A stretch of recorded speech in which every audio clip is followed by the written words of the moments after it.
அஸ்ஸலாமு அலைக்கும் வரஹ்மத்துல்லாஹி வபரகாத்துஹு. மாற்றுப்பொரு சவுத் சைட் மூலமாக ஒரு பதிவை சமூகத்துக்காக விளக்குகிறேன். ரிஜெக்ஷனிசம் மோட்டிவேஷன் அண்ட் ரிவல்யூஷன். நான் 1962 நவம்பர் மாதம் 20 வரக்காப்பள்ளியில் பிறந்தேன். அப்படி பிறந்து ஒரு 2 வருடங்கள் கழிக்க போவதோடு எனக்கு ஒரு காய்ச்சல் வந்தது. போலியோவில் பாதிக்கப்பட்டேன், இளம் பிள்ளைவாதம். அதன் பிறகு அதற்குண்டான மருத்துவர்களை போய் எமது பேரண்ட்ஸ் என்னை அழைத்து சென்று லேடி ரிட்ஜ்வேலை அங்கே அட்மிட் பண்ணி நிறைய முயற்சியை செஞ்சு அல்ஹம்துலில்லாஹ் நடக்கிற நிலைமைக்கு சுகமாகினேன். பிறந்த நாளிலிருந்து 2 வருஷமாக ஒரு நடக்க இயலாது. அந்தளவுக்கு பாதிக்கப்பட்டேன் இளம் பிள்ளைவாதத்தால். பிறகு அப்படியே என்ற கல்வியை தொடர்ந்தேன் பாபுல் ஹசன் மத்திய கல்லூரியிலே. அது ஸ்கூலுக்கும் ஒரு வருஷம் பிந்தி தான் நிப்பாட்டி அது ஸ்கூலு சேர்த்தது. அதில் படித்துக்கொண்டு அப்படியே உழவல் வர நேரம் இடையிலே மாணவர் மன்றங்கள் நடக்கிற நேரத்தில் எந்த விதமான நிகழ்ச்சிகளில் நான் பங்கு பெற்றது இல்லை. காரணம் செவ்வாய் கூச்சம், மேடையில்னா ஒரு நடுக்கம். இப்படியான மாணவர்களை ஒரு வழியில் அவங்கள மேடையில் ஏற்றுவதற்காக ஒரு முயற்சி செஞ்சாங்க. டாப் மூலமாக அவர்களை செலக்ட் பண்ணி அந்த லிஸ்ட்டில் நான் அனுமதிக்கிறேன். என்னை சரி செஞ்சாங்க. ஏதாவது ஒரு நிகழ்ச்சி செய்யணும், ஒரு பாடல், ஒரு பேச்சு ஏதாவது செய்யணும்னு சொல்லி. அப்போ நான் மிச்சம் கவலையோடு வந்து என்ன செய்ய இயலாதே எனக்கு. எங்களோட தாயார் அணுகினேன். நான் பயப்பட தேவையில்லாம், சின்ன ஒரு ஸ்பீச் ஒன்று எழுதி தாரேன், அதை நீங்கள் பாடமாக்கி பேசுங்க. பாடமாக்குறேன் பாடம் வார இல்லை. இந்த இங்கிலீஷ் நில். இப்போ அப்படி இருந்து ஓலவல் வரைக்கும் வந்து அப்போ அந்த நிகழ்ச்சி எப்படியோ செய்யணுமே. இப்போ என்ற அழைத்தாங்க மாணவர் மன்றத்தில். அங்கே ஏறி தாளை விரித்து கொண்டு தான் ஏறினேன். ஏறிக்கொண்டு மேடையில் ஏறி பீரங்கி முழக்கம் மிகவும் கம்பீரமாக உரத்த குரலில் பேசவில்லை. நான் அன்றைக்கு பேசின பேச்சு என்ன காதுடன் கூட கேட்கல. அப்போ என்ன நிகழ்ச்சி முடிஞ்சு மாணவர் வந்த கடைசியில் ஆசிரியர் குறிப்பிட என்று இருக்கு. அதில் ஆசிரியர் வந்து அது நிகழ்ச்சிகளை பற்றி விமர்சிப்பாங்க. நல்லது இப்படி நல்லது இப்படி நான் நல்லதான் விமர்சிக்கிறது. நானும் அந்த இடத்துல என்னை பற்றி விமர்சிக்கும் போது எமது விஞ்ஞான ஆசிரியர் இன்னும் ஹயாத்தோடு இருக்கார் காலியில். இன்னொரு கிழமையை முந்தி நான் அவரை டெலிஃபோன் மூலம் சந்தித்தேன். வாட்ஸ்அப் மூலமாக தொடர்பு கொள்கிறேன். எனது பதிவுகளை அவருக்கு அனுப்பி கொண்டிருக்கேன். அவர் பாராட்டி சொன்னால், சைஃபுல்லா நீங்கள் ஒரு நிகழ்ச்சிக்குமே பாபுல் ஹசனை வாரதில்லை, இந்த மேடையில் ஏறுறதில்லை. இப்போ எனக்கே புதுனமாக்கி நீங்கள் இப்படி நிகழ்ச்சிகள் செய்கிறீங்க, பேசுகிறீங்க எல்லாம் பார்த்து ரஞ்சனா சார் நீங்கள் செஞ்ச வேலை தான் அது.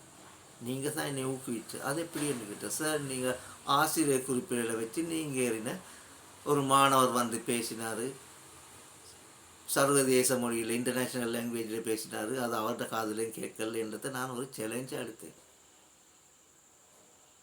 அதை நெகட்டிவாக தான் திங்க் பண்ணலை, அதை எனக்கு ஊக்குவிப்பாக தான் எடுத்தேன், பாசிட்டிவாக எடுத்தேன். ஒரு நாளைக்கு நான் மேடையில் ஏறுவேன், பேசுவேன், பாட்டு பாடுவேன், ஒரு சேலஞ்ச் எடுத்தேன். அது மூலமாகத்தான் இன்றைக்கி நான் ஒரு ஆங்கில அறிவிப்பாளராக பல இடங்களில் நிகழ்ச்சிகள் நடத்துகிறேன்.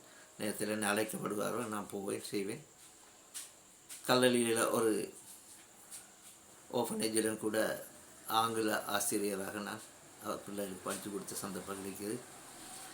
இப்படி நான் என்ன சொல்ல வந்தேன்னு சொன்னால், அந்த ஆரம்பத்தில் சொன்ன மாதிரி rejection is a motivation and revolution, இந்த மொட்டோ எடுக்கணும். டக்குன்னு அப்படி சொல்லக்குள்ள நாங்கள் எனக்கு இப்படி சொல்லிட்டானே, எனக்கு எல்லாம் இப்படி இப்போ சரியான வெக்கமே, தமிழில் பேசவும் இல்லை, இங்கிலீஷில் பேசினேன், தெரியாத பாஷையில் பேசினேன் பெரிய ஒரு அதால் நாங்கள் மனம் உடைஞ்சு போய்த்திருந்தால், மனதளவில் பாதிக்கப்பட்டிருந்தால், இன்றைக்கு ஒரு ஆங்கில அறிவிப்பாளராக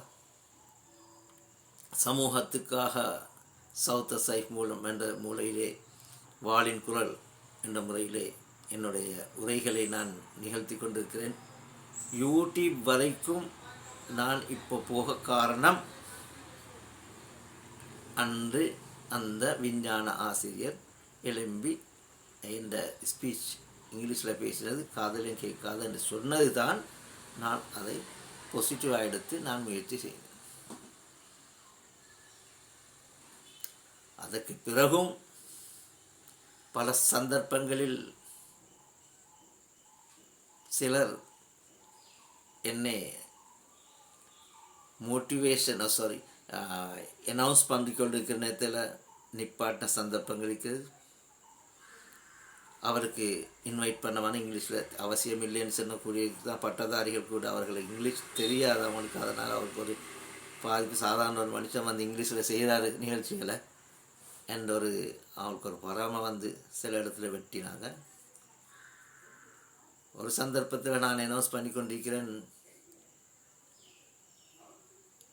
சென்ற அரசாங்கத்தில் இருந்த பிரதி நிதி அமைச்சர் டிப்யூட்டி ஃபைனான்ஸ் மினிஸ்டர் ரஞ்சித் சியமலாபிட்டி அவர்கள் பிரதம அதியாக பாபுல்லாசன் மத்திய கல்லூரிக்கு இல்ல விளையா போட்டிக்கு வர இருந்தது. அவங்க வர நேரம்